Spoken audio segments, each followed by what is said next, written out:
কথা বলতে চাই। জনাব আমিনুল পার্থ, আপনি একজন রাজনীতিবিদ হলো আমি আপনাকে খুব রেট করি একজন রাজনৈতিক বিশ্লেষক হিসেবেও, যে মানে যেহেতু আপনি টক শোতে প্রচুর আপনাকে কথা বলতে হয়, অনেক প্রশ্নের জবাব দিতে হয় এবং অনেক ক্ষেত্রে আপনাকে বিভিন্ন ভবিষ্যতের কথা বলতে হয় এবং এর অনেকগুলি আমার স্বীকার করতে দ্বিধা নেই, অনেকগুলি মিলেও যায়।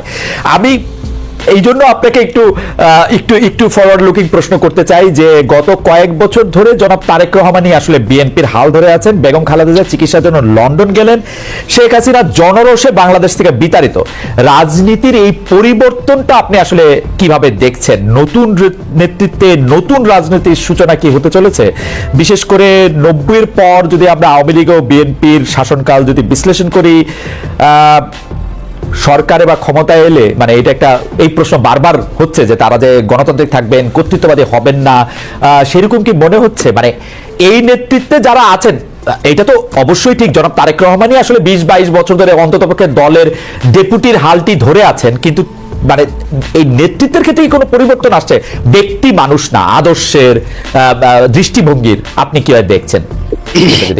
আপনাকে ধন্যবাদ খালেদ, আপনি তো অনেক ওয়াইড একটা প্রশ্ন করেছেন আমাকে।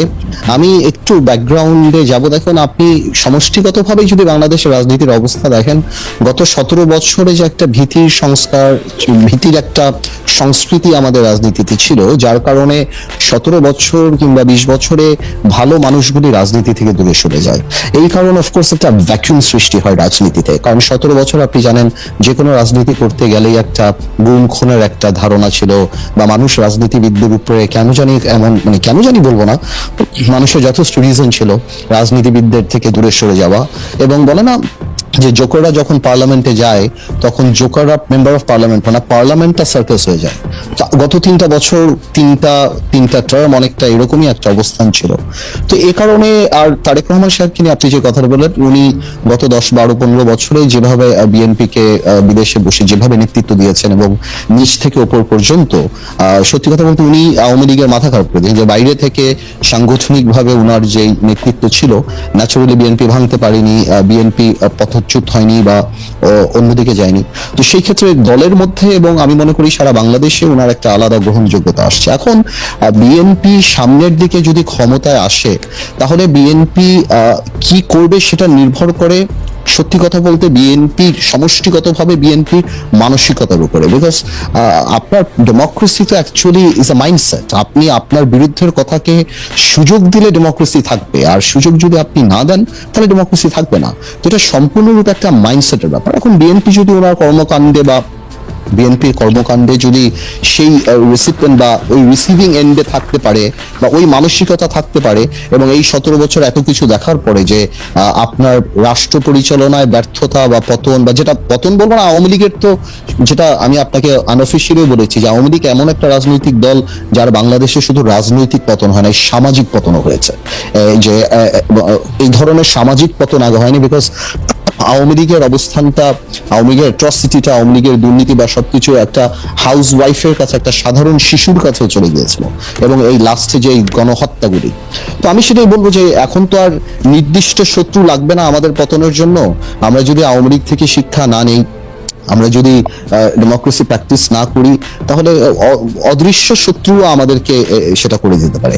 তো আমার মনে হয় ভবিষ্যৎটা আমি বলতে পারবো না, এটা ঈশ্বরের উপর নির্ভর করবে। আর আজকে পর্যন্ত আমি আমার জায়গা থেকে বিএনপির সাথে যতখানি কথা বলেছি, যতখানি রাজনীতি করছি, আমি যথেষ্ট অ্যাকোমোডেটিভ। এবং আপনি যদি ইদানিংও দেখেন বিএনপির 31 দফা থেকে আরম্ভ করে অন্য সবকিছু, বিএনপি আমাদের সবার সাথেই কথা বলছে, সবার কাছ থেকে ড্রাফট নিচ্ছে, সবার কাছ থেকে উপদেশ নিচ্ছে, তারপর ওনারা এটা বাস্তবে আসছে। তো আমি যথেষ্ট অ্যাকোমোডেটিভ নেচার বিএনপির দেখতে পাচ্ছি। সো ইনশাল্লাহ আমি প্রোগ্রেসিভ থিঙ্কিং, আমি মনে করি আর খারাপ কি হবে, ইনশাল্লাহ ভালোই হবে।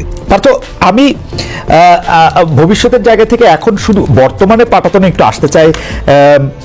আপনি জানেন যে 24-এ ছাত্ররা রাজনীতির গতিপথ, মানে ছাত্রদের নেতৃত্বে রাজনীতির গতিপথ যেভাবে পাল্টে গেছে বা পাল্টে দিয়েছে ছাত্ররা, সেখানে আপনারা যারা 53 বছরের বাংলাদেশ রাজনীতির দ্বিতীয় বা তৃতীয় প্রজন্ম, মানে আপনাকে যদি আমি বলি, তাদের রাজনৈতিক প্রাসঙ্গিকতা বা রাজনীতিটা কি আগের মতো আর আছে? আপনারা কি নতুন করে কোনো কিছু ভাবছেন? আপনি নতুন করে কিছু ভাবছেন কিনা, মানে আমি আপনারা, এটা অনারিফিক প্লুরাল পার্থ। তো কারণ হচ্ছে যে অনেক ক্ষেত্রে আমরা এক ধরনের ক্যান্সেল কালচার দেখতে পাচ্ছি। মনে হচ্ছে যে মনে হচ্ছে যে আগের কিছু জিনিস বাতিল করেই নতুনের জন্ম হচ্ছে। সেক্ষেত্রে আপনি নিজেকে কোথায় দেখতে পান ব্যারিস্টার পার্থ? খালেদ, আপনার কথাগুলি অনেকখানি ভেঙে গিয়েছে, বাট তারপরও আমি যতখানি ধরতে পেরেছি আপনার কথাগুলি, your voice is breaking down, so but আমি তারপরেও যতখানি বুঝতে পারছি। আমি কি আবার বলবো? হ্যাঁ, আপনি একটু আরেকবার যদি বলেন। পার্থ, আমরা যেটি দেখতে পাচ্ছি সেটি হচ্ছে যে 24-এ ছাত্ররা রাজনীতির গতিপথ যেভাবে পাল্টে দিয়েছে বা তাদের নেতৃত্বে রাজনীতির গতিপথ যেভাবে পাল্টে গিয়েছে, সেই ক্ষেত্রে আপনি রাজনীতির দ্বিতীয় প্রজন্ম হিসাবে নিজের প্রাসঙ্গিকতা ধরে রাখতে আপনাকে কোনো পরিবর্তন আনতে হচ্ছে কিনা, আপনি আগের মতোই আছেন কিনা? বিশেষ করে আমরা দেখতে পাচ্ছি যে একটা ক্যান্সেল কালচার আমরা স্পষ্ট দেখতে পাচ্ছি, একে বাতিল করে দেয়, একে বাদ করে দেয়, একে ক্যান্সেল করে দেওয়া, এবং সেটা আবার খুব গর্ব করে বলা। আপনি সেটাকে কিভাবে দেখেন ব্যারিস্টার পার্থ? আমি যতটুকু ধরতে পেরেছি, বিকজ আপনার কথা ভেঙে যাচ্ছিল, বাট আমি একটা কথা বলি, ছাত্ররা রাজনীতির পথ পরিবর্তন করেনি, রাজনীতির কালচার পরিবর্তন করেনি। ছাত্রদের নেতৃত্বে একটা বড় ফাউন্ডেশন যেটা আগে ছিল সেটার উপরে ছাত্ররা নেতৃত্ব দিয়ে একটা সরকার, স্বৈরাচার সরকারকে পতন করিয়েছে। এটা বাংলাদেশের রাজনৈতিক কালচারকে আপনি কোনোভাবেও কোনো কলমের খোঁচা দিয়ে পরিবর্তন করতে পারবেন না, কোনো আইন, কোনো সংস্কার করে পরিবর্তন করতে পারবেন না, যদি আমরা মানসিকভাবে বাংলাদেশের রাজনৈতিক কালচারকে পরিবর্তন না করতে চাই। আপনি যত সংস্কার করেন, যাই করেন, যারাই ক্ষমতা আসবে তারা যদি অ্যাবিউজ করতে চায় ওনারা অ্যাবিউজ করবেন, আর মানসিকতায় যদি অ্যাবিউজ না থাকে তাহলে এই অ্যাবিউজ হবে না। সুতরাং অনেকেই মনে করে হ্যাঁ, সংস্কারকে আমরা ওয়েলকাম জানিয়েছি, এখনো জানাই। আর আপনি যদি আমাদের কথা বলার চেষ্টা করেন, আমাদের রাজনৈতিক মোটো বা আমার বাংলাদেশ জাতীয় পার্টি বিজেপিতে আমি যেই দলের চেয়ারম্যান, আমাদের মোটোটা সম্পূর্ণ ডিফারেন্ট। আমি আমার জায়গা থেকে, আমার স্বল্প পরিসরে যেখানে আমি কাজ করি, আমি এই জিনিসটাই উপলব্ধি করতে পেরেছি যে ভালো রাজনীতি আনতে হলে ভালো রাজনৈতিক মানুষের রাজনীতিতে আসতে হবে, এছাড়া আর কোনো ওয়ে নাই। সুতরাং আমরা ওই ক্যাম্পেইনই করছি, যার কারণে আমরা ঢাকা বলেন, বাইরে বলেন, আমরা সমাজে সেই গ্রহণযোগ্য মানুষগুলিকে রাজনীতিতে আনার চেষ্টা করছি, যাতে আমরা আমাদের মানসিকতায় we can accommodate more intelligent and more political people than আস।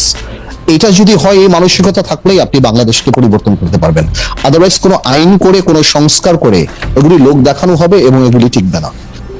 সঙ্গে বেশি কথা আপনি বলেছেন যে মানুষ ভালো হলে সব ঠিক হয়ে যাবে। এই মানুষ ভালো হওয়াটা যদি একটা জার্নি হয়, আমরা আসলে এখন কোন জায়গায় আছি? মানুষ ভালো বলতে আপনি আসলে ব্যাপারটা কি বোঝাতে চেয়েছেন, কোনটা ভালো এবং কোনটা এই মুহূর্তে পরিবর্তন করা দরকার, এবং আপনি কানেক্ট করার প্রশ্নে শুনেছেন। এবং একটা জনপ্রিয় প্রশ্ন আপনি যখন আসবেন তখন থেকে বারবার বলা হচ্ছে, সেটার মধ্যে আমাকেও কিছুটা ইঙ্গিত করা আছে, আমার ইঙ্গিত আমি পরে বলতেছি। সেটা হচ্ছে যে আপনি একসময় চিহ্নিত করেছিলেন যে বাংলাদেশের অর্থনীতির দরবেশকে, এখন নতুন কোন দরবেশ আপনি দেখতে পান কিনা। আমাকে প্রশ্ন করা হয়েছে, খালেদ ভাই, you are working at independent television, what's your opinion about Darvish, who was your boss?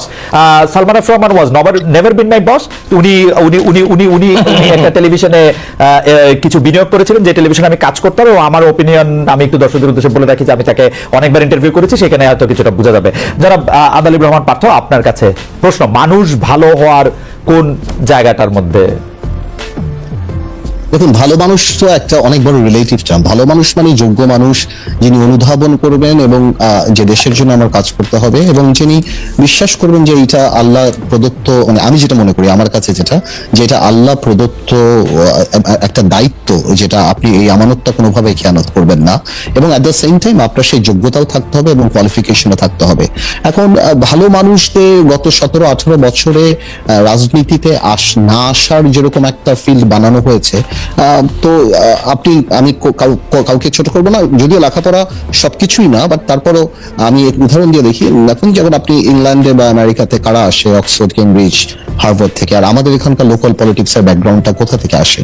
So আপনি যদি এই গ্লোবালাইজেশনের সময় পৃথিবীর বুকে বাংলাদেশকে সেভাবে শক্ত করে দাঁড়াতে চান, ওই লেভেলের মানুষদের তো পলিটিক্স আসতে হবে, পার্লামেন্টে আসতে হবে বড় করার জন্য।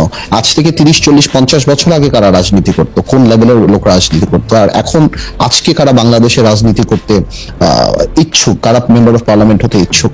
আপনি যদি পার্লামেন্টেও দেখেন, আপনি যদি মন্ত্রণালয়, সব জায়গায় যদি দেখেন। তো আমি কোন এই লোকগুলি, বিএনপি বলেন বা অন্য কেউ বলুক, আমাদেরকে ওই জায়গাটা করে দিতে হবে যে এই এই যোগ্য ভালো মানুষরা আবার আমাদের মতো এরকম এত পলিটিক্যাল হয় না। সো ওনাদের সবকিছুই আমাদেরকে ব্যালেন্স করে একটা জায়গা ক্রিয়েট করে দিতে হবে, তারা আসতে পারে, যাতে যখন আসতে পারে তাহলে ন্যাচারালি দেশ ভালো কিছু পাবে। আপনি দেখেন বিজনেস কমিউনিটি কত এগিয়ে যাচ্ছে, সেকেন্ড জেনারেশন বিদেশ থেকে লেখাপড়া করে এসে ছেলেপেলেরা গার্মেন্টস থেকে আরম্ভ করে অন্য কিছু ইন্টারন্যাশনাল স্ট্যান্ডার্ডে আমাদের কাজ হয়ে যাচ্ছে। সেই তুলনায় আমাদের পলিটিক্সটা কিন্তু ওই ডেল্টাটা অনেক বেশি, পলিটিক্সটা প্রতিদিন নিচের দিকেই চলে যাচ্ছে। এবং গত পার্লামেন্টে দেখছেন, এর আগের পার্লামেন্টে দেখছেন, এবং আর আমি শুধু বলছি না যে খালি এর আমলে, আর 90 আগে থেকেই স্টার্ট হয়েছে এই জিনিসটা। বাট এই জিনিসটাকে কারো বোঝা উচিত যে যেমন ভোট চুরি করেই যদি নির্বাচনে আসতে হতো আওয়ামী লীগের, তাহলে আওয়ামী লীগ 50টা ভালো মানুষকে দিত, 25টা পিএইচডি শিক্ষিত মানুষকে দিত, যাদের এক্সপার্টিস ছিল তাদেরকে দিত। কিন্তু যারা পাত্র, আপনার কাছে কি মনে হয় না আওয়ামী লীগ তো আমাদেরকে 2-3টা পিএইচডি উপহার দিয়েছিল? এর দুই একজন এখন, একজন জেলে আছেন, একজন, যে দুজনের কথা আমি মনে করছি, একজন জেলে আছেন, একজন বেলজিয়ামে আছেন। ওগুলি ওই সব পিএইচডি গুলি তো অন্যদের চেয়ে আরো অনেক বেশি পরিমাণে খারাপ ছিল।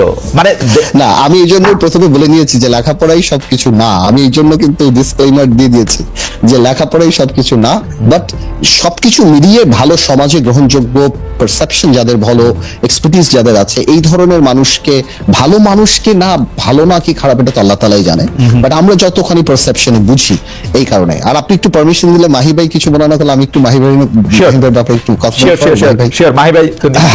মাহি ভাই দু একটা কথা আসলে এত সহজ সরল, মানে আমার হৃদয় ছুঁয়ে যায়। আমার এই জিনিসটা, যেমন মাহি ভাই স্ট্যাটাসটা নিয়ে বললো এটা ব্যক্তিগত।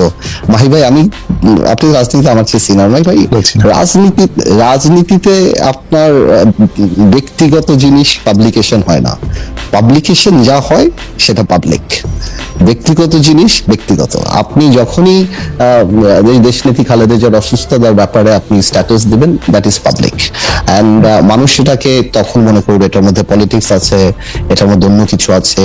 যদি না হয়তো এত অসুস্থ ছিল যখন খালেদা জিয়া বা দেশনেত্রী এবং খালেদা জিয়া, ততক্ষণ যখন আপনি স্ট্যাটাস দিয়েছেন কিনা, হঠাৎ এখন আপনি স্ট্যাটাস দিচ্ছেন কিনা, সেগুলি কিন্তু আপনার ক্রিটিকরা সবাই যাচ্ছে করবে। আপনি কোনোভাবেও আপনি এই ডিফেন্সটা দিতে পারবেন না। আমি বলছি যে এটা ব্যক্তিগত হলে এটা আপনার অফিসিয়াল ফেসবুকে আসছে। আমি কোনো ডিফেন্স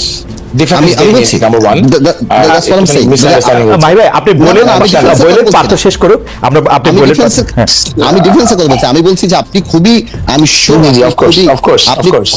আপনি খুবই ব্যক্তিগতভাবে টাচড হয়ে যেন lost your father few days back আপনি স্ট্যাটাস দিয়েছেন, এবং আমি এটা বিশ্বাস করি, আমি নোইং ইউ, আমি আপনাকে বিশ্বাস করি যে আপনি একদমই সহজ সরলভাবে এটা দিয়েছেন। কিন্তু পাবলিক পারসেপশনটা কিন্তু আলাদাভাবে যায়, যখনই আপনি পাবলিক মনে বলেন। আরেকটা কথা আপনি বারবার বলেছেন যে আপনি বিকল্প ধারার মুখপাত্র, এটাতেও আমার মনে হয় যে মুখপাত্র ছাড়াও কিন্তু মাহিবা আপনি বিকল্প ধারার one of the major decision making বডির একটা প্রমিনেন্ট মানুষ। তো সুতরাং আপনাকে যখন মূল্যায়ন করা হয়, শুধুমাত্র মুখপাত্র হিসেবে মূল্যায়ন করা হয় না, যে কোনো কারণেই। হয়তো আপনাদের পলিটিক্যাল সিদ্ধান্ত, অফকোর্স বিচৌধুরী সাহেব অনেক বড় রাজনীতিবিদ ছিলেন, আপনাদের পলিটিক্যাল সিদ্ধান্ত আপনাদের, কিন্তু শুধু মুখপাত্র যদি আপনি বলেন তাহলে আপনি আপনার উপর ইনজাস্টিস করবেন। কারণ অফকোর্স আপনি ডিসিশন মেকিং প্রসেসে অনেক প্রিডমিনেন্ট রোলও আপনি প্লে করেন বিকল্প ধারায়। আমি প্রশ্নটা করে যেতে চাই, আপনি যদি দেশপ্রেমের জায়গায় আপনি নিজেই নিজেকে নম্বর দিচ্ছেন যে এটা আসলে খুব বেশি দেশপ্রেমের পরিচয় আমরা দেখতে পাই নাই, আমরা সেই জায়গায় যেতে চাই নাই, কারণ হচ্ছে যে আপনি যদি নিজেই বলেন যে আপনি আসলে দেশপ্রেমের পরীক্ষায় শেষে উত্তীর্ণ হন নাই, তাহলে এটা নিয়ে আর কিছু বলার থাকে না। কিন্তু আমরা আপনার কাছে দেশপ্রেমের সংজ্ঞা জানতে চাইবো মাহি ভাই। আমরা একটু জনাব আন্দালিব রহমান পার্থের কাছে যেতে চাই যে আন্দালিব রহমান পার্থ, আপনি কি মাহি ভাইয়ের বক্তব্যের প্রেক্ষিতে কিছু বলবেন কিনা? তাহলে আমরা একটু দেশপ্রেম নিয়ে। না, মাহি ভাই আমি আমার কথা চলে যে মাহি ভাই যেই কথাগুলি বললো, ঠিক আছে, মাহি ভাই এরপর তো আর কোনো কথা থাকে না, এই যে জিনিসগুলি হচ্ছে কোনো কথাগুলি থাকে না। কিন্তু আমার প্রশ্ন একটাই যে মাহি ভাই কাছে আমি জানতে চাই যে মাহি ভাই আপনি যেটা বললেন যে 18তে ভুল হয়েছে, এমন কি কেউ ছিল না যে আপনাকে বলবে যে এটা ভুল হচ্ছে? মানে was it an honest mistake or was it a willful mistake that you chose to take? এমন কি কেউ ছিল না যে জনগণের বিরুদ্ধে মাহি বা তোমরা যেও না, এটা লাভ হবে না, বা 24-এর ইলেকশনে যেও না, তোমাদের ব্যক্তিগত অবস্থান থেকে তোমরা যেটা প্রমাণ করার চেষ্টা করছো, ওর চেয়ে ন্যাশনাল ইমেজে, ন্যাশনাল জায়গাতে নির্বাচনটা বয়কট করা আরো বেশি তোমাকে জনসম্পৃক্ত করবে, যে এই জিনিসগুলি কি আপনাদেরকে কেউ কখনো বলে নাই? So was it a willful mistake that you chose to take, or was it an honest mistake you thought যে আপনি করবেন? Because এই দুইটা মিস্টেককে, পলিটিক্সে তো মিস্টেক বলতে কোনো কথা নাই। পলিটিক্সে একবার ট্রেন চুত, লাইন চুত হয়ে গেলে ওই 120 কিলোমিটার দূরে রাউন্ড অ্যাবাউট ঘুরে আবার ফেরত আসতে হয়।